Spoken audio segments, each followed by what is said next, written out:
ये ट्रक याद है? भाई ये जो गाड़ी देख रहे हैं आप, इसमें पत्थर आए हुए हैं, ईंटें आए हुई हैं। 28 जुलाई की सुबह करीब 8 बजे कॉकरोच जनता पार्टी के संसद चलो मार्च के लिए लोग जंतर मंतर पर जमा हो रहे थे। तभी उन्होंने प्रोटेस्ट साइट के पास ईंट और पत्थरों से भरा ये डंपर ट्रक देखा। प्रोटेस्टर्स हैरान थे, इतनी बैरिकेडिंग और पुलिस सिक्योरिटी के बीच पत्थरों से भरा ट्रक यहाँ पहुंचा कैसे? सीजेपी ने इसका वीडियो पोस्ट करके दिल्ली पुलिस से एग्जैक्टली यही पूछा। Truck loaded with stones has been parked at Jantar Mantar. Why? What's the need Delhi police? Protesters को कहीं शक था कि अगर वायलेंस होता है तो इन पत्थरों का ब्लेम, अगर ये पत्थर चल जाते हैं तो उसका ब्लेम उन पे डाल दिया जाएगा। पुलिस ने उस वक्त कोई जवाब नहीं दिया। And this is where Newslaundry stepped in. हमारे रिपोर्टर अवधेश कुमार ने इस ट्रक का रजिस्ट्रेशन नंबर निकाला और इसको ट्रेस किया और पता चला कि ये कोई ऐवी आवारा लावारिस ट्रक नहीं था। ये ट्रक प्रोटेस्ट के 4 दिन पहले से दिल्ली पुलिस के कस्टडी में था। सो एग्जैक्टली हुआ क्या? 16 जुलाई की सुबह 4 बजे इस डंपर ट्रक की एक मारुति इको से एक्सीडेंट होता है। एक्सीडेंट फिरोज शाह रोड और कस्तूरबा गांधी मार्ग की क्रॉसिंग पे हुआ। एफआईआर के मुताबिक इको में 7 लोग सवार थे और सभी इंजर्ड थे। एक्सीडेंट के बाद ट्रक और डैमेज्ड इको दोनों को पार्लियामेंट स्ट्रीट पुलिस स्टेशन ले जाया गया।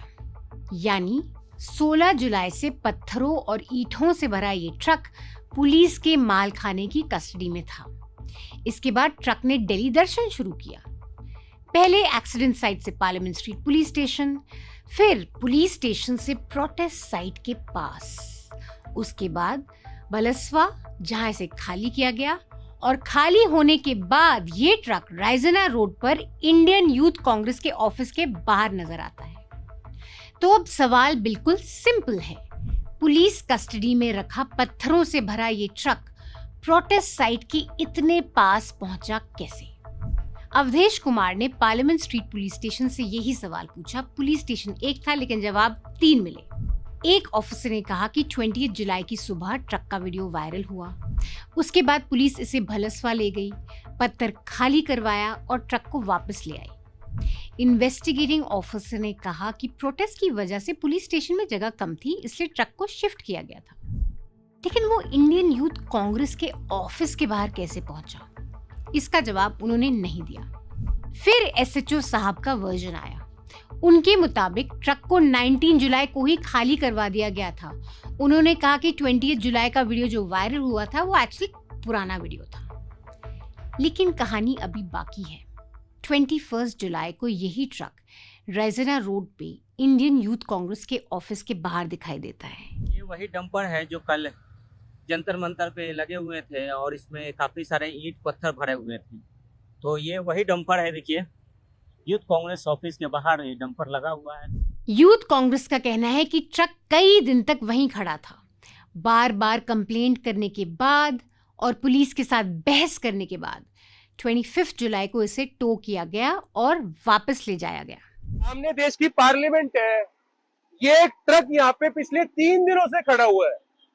3 दिनों से एक ट्रक इसके अंदर है और ये ट्रक यहाँ क्यों खड़ा हुआ है, इसका जवाब किसी के पास नहीं है।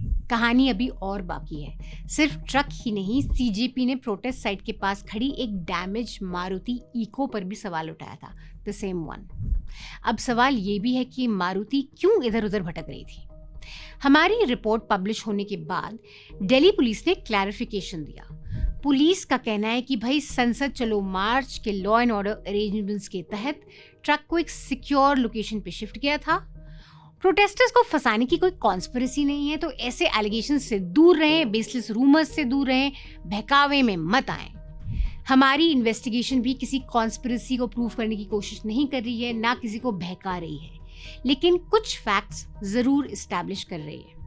पत्थरों से भरा ट्रक पुलिस कस्टडी में था, वहां से वो प्रोटेस्ट साइट के पास पहुंचा, फिर उसे भलसवा ले जाकर खाली किया गया और फिर उसके बाद वो IYC के बाहर मिला। And now the best part, 22 July Delhi high court में इस ट्रक का जिक्र होता है। Here's what the Delhi police lawyer said in court. There are videos which show that the crowd was indulging in stone pelting. As admitted by the petitioners themselves, there was a truck loaded with stones and bricks at the place of the incident.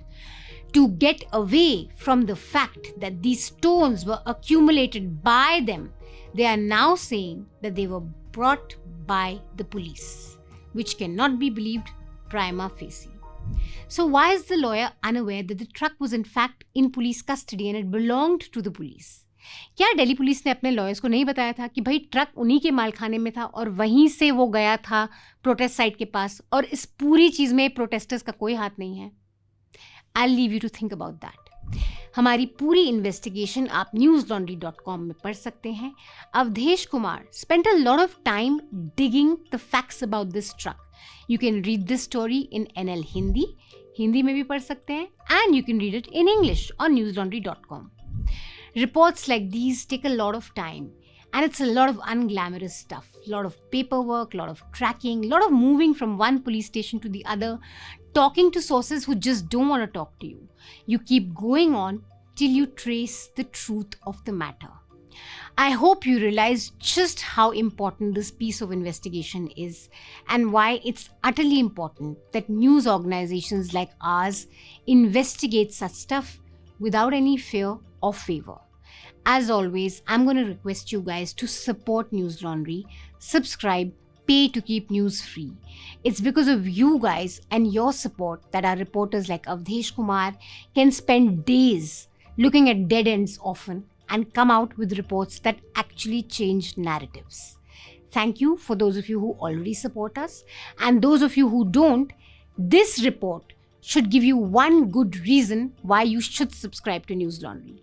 It was followed by all big media like Times of India, NDTV, वो अलग बात है कि उन्होंने हमें credit नहीं दिया, but The Hindu actually cited the News Laundry report in its report. Let me remind you guys, journalism like this requires time, patience and perseverance, and we're here to do that provided you guys back us. Support News Laundry, scan this QR code in front of you, choose any amount that's convenient to you and pay to keep news free. You can also check out the link in the pinned comment and subscribe. Choose any amount that's convenient to you, but please power independent media. Now more than ever, you need us.